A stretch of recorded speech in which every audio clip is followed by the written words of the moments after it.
Senhor presidente, senhores deputados, senhoras deputadas, ontem eu fiz menção a um estudo feito no dia 13 de fevereiro de 2021, há 6 dias atrás, a respeito de uma análise do reajuste tarifário de 2020 da Sanepar.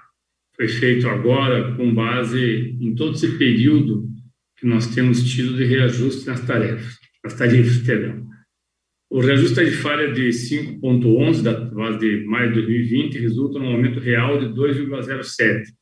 Essa tarifa pode sofrer novos aumentos nos próximos meses em função da revisão tarifária periódica, que eu já me referi ontem, 2021-2022. Desde julho de 94, a tarifa teve um aumento real de 57,08% acima da inflação, do IPCA, sendo que grande parte desse percentual ocorreu no período de 2012 a 2020, 52,32%. Nem mesmo a tarifa social destinada à população mais pobre foi poupada nesse processo. Teve um aumento real de até 33%, dependendo da faixa de consumo. Em 2010, a tarifa média da Sanepar era 13% mais baixa que a média nacional. Em 2019, a tarifa da empresa passou a ser 22% mais alta que a média nacional. Ou seja, nós tínhamos uma tarifa 13% mais baixa que a média, hoje temos uma tarifa 22% mais alta que a média. Os aumentos tarifários ocorridos entre 2011 e 2019 responderam por 93,68% do crescimento da receita operacional direta da empresa, que teve um incremento de 3,5 bilhões de reais, senhores deputados. Na comparação de 2019 sobre 2010, o lucro líquido da Sanepar cresceu 697%, saltando de 135 milhões para 1 bilhão e 80 milhões de reais. No período de 2011 a 2019, foram distribuídos 2 bilhões e 300 milhões em dividendos para os acionistas. Vou repetir, porque é surpreendente que a gente ainda nós nos perguntemos por que, por exemplo, nós estamos tendo racionamento em Curitiba. Várias razões, mas uma delas, aqueles que moram em Curitiba e região metropolitana sabem, é a não conclusão de uma das obras que já está aí há 12 anos deveria ser concluída já há alguns anos atrás, que está aguardando a sua conclusão e que tem sido postergada, que é a represa de Miringuava. Foram distribuídos entre 2011 e 2019, nos 8 anos do governo Richa e no primeiro ano do governo do governador Massa, 2 bilhões e 300 milhões de reais em dividendos para os acionistas. Lembrando que o governo do estado tem pouco mais de 30% das ações totais, pouco menos de 30% das ações totais da Sanepar, perdão. A Copel são 31%. Nota publicada no seu site, a Agepar anunciou que fará um reajuste de 5,11 referente à data base. Ainda devemos destacar inicialmente que o proposto pela Sanepar era de 9,87%. O que foi homologado foi 9,62%. E aí é uma série de considerações sobre a evolução das tarifas, mas o que me chama a atenção, senhores deputados, é que o lucro líquido dos dividendos distribuídos para os acionistas os acionistas passaram a ganhar muito mais. E eu já várias vezes nos últimos anos tenho dito que se você pegar a composição acionária da Sanepar, vocês vão ver que boa parte dos acionistas da Sanepar estão fora do país. São acionistas ou são fundos de pensão da Europa, Estados Unidos e alguns, inclusive, de Singapura, que era o Fundo dos Funcionários Públicos de Singapura, ou são bancos fora do nosso país. Isso é interessante porque é preciso que nós nos lembremos que a Sanepar é uma empresa que, claro, que é importante que dê lucro, mas é uma empresa para levar água e esgotamento sanitário para toda a população a preços condizentes, o que não tem acontecido. O aumento percentual destinado aos acionistas passou de 25% para 50% na forma de dividendos complementares a partir de 2011, e a partir dessa política, como eu já falei aqui, foram distribuídos 2 bilhões e 250 milhões entre 2011 e 2019, que chega, no valor corrigido, a 2 bilhões e 650 milhões de reais. Na média, foi 32% a mais do que era 9,37 em 2010. Considerando o ano 2019, em comparação com 2010, observamos que o lucro líquido da empresa cresceu 697%, a receita operacional cresceu 219%, passando de 1 bilhão 480 milhões para 4 bilhões 723 milhões. e os dividendos distribuídos para os acionistas cresceram, senhores deputados, 788% cresceram os dividendos distribuídos para os acionistas. Entre 2011 e 2019, saíram de 37 milhões para 330 milhões de reais, sendo que em 2018 tinha sido 423 milhões de reais. A tarifa média da Sanepar, em comparação com a média nacional de 2010 e 2019, como eu já falei aqui, nós tínhamos uma média uma tarifa abaixo da média nacional. Hoje nós temos uma tarifa acima da média nacional, inclusive porque nós denunciamos isso, foi alterada a forma de se fazer a cobrança da Sanepar quando se criaram as novas faixas.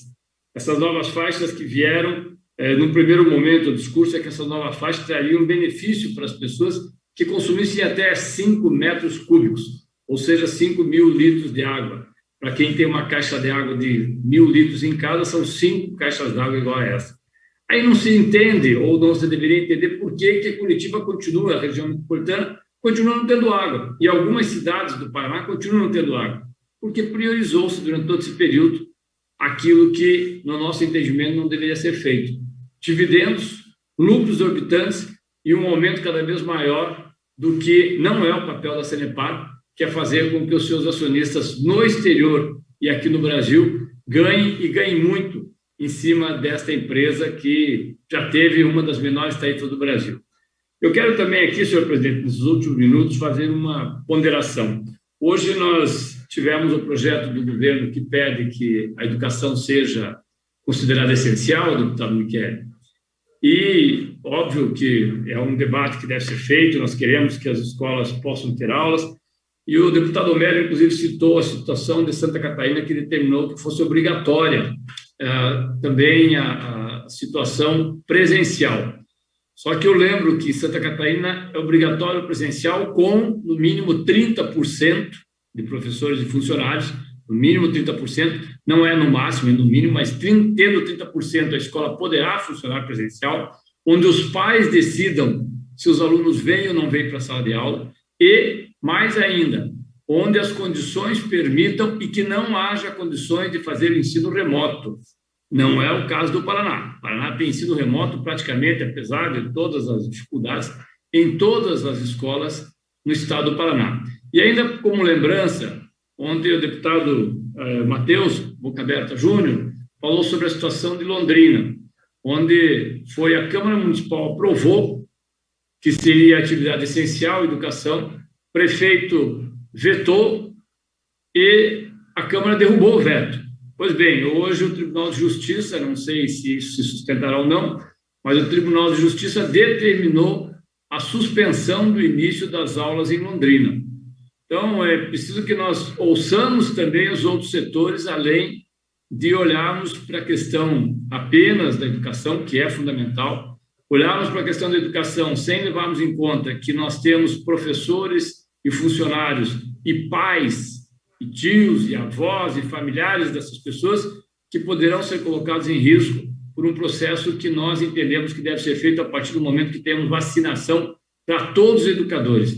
Essa vacinação para todos os educadores não é uma panaceia para a sociedade, mas é certamente um passo para que nós não tenhamos uma situação de calamidade como estamos tendo em alguns outros estados. E me parece que, apesar de tudo que está acontecendo, neste momento, onde algumas cidades, como é o caso das cidades aqui da região sul do Paraná, não tem nenhuma UTI disponível. Foz do Iguaçu, cidade do deputado que acabou de fazer uso da palavra, o deputado Fruit, está praticamente sem leitos de UTI. Curitiba tem pouquíssimos leitos diante da situação que nós temos, são 4 milhões de habitantes de Curitiba e região metropolitana. Colocar novamente 400, 500 mil, eu não estou falando nem de 1 milhão de alunos, 400, 500 mil alunos dentro de sala de aula, com o discurso que as escolas estão equipadas, me perdoem, mas é tentar fazer prestigiação, quer dizer, você tentar fazer com que as pessoas acreditem em uma realidade que não existe. Eu não acredito que as escolas todas estejam preparadas, que poderão estar preparadas e que nós teremos aulas presenciais com distanciamento, sem que as crianças fiquem em contato umas com as outras ou com outras pessoas adultas, quando eu vejo que, às vezes, isso não é possível nem com adultos. E aí, senhores deputados, é claro que cada deputado tem a sua opinião, nós respeitamos, mas aquilo que a deputada Luciana falou e que o deputado Michele também por várias vezes já lembrou aqui, nós podemos perder uma semana, podemos perder um... Deputado Tadeu, por favor, para concluir. Nós podemos perder uma semana, um mês, 2 meses de aula, o que é muito difícil para os alunos. O que nós não podemos é perder a vida dessas pessoas que estão nessa atividade, porque aí não será por uma semana nem por um mês, será definitivo. E nós não vamos votar a favor desse projeto. Obrigado, senhor presidente e senhores deputados.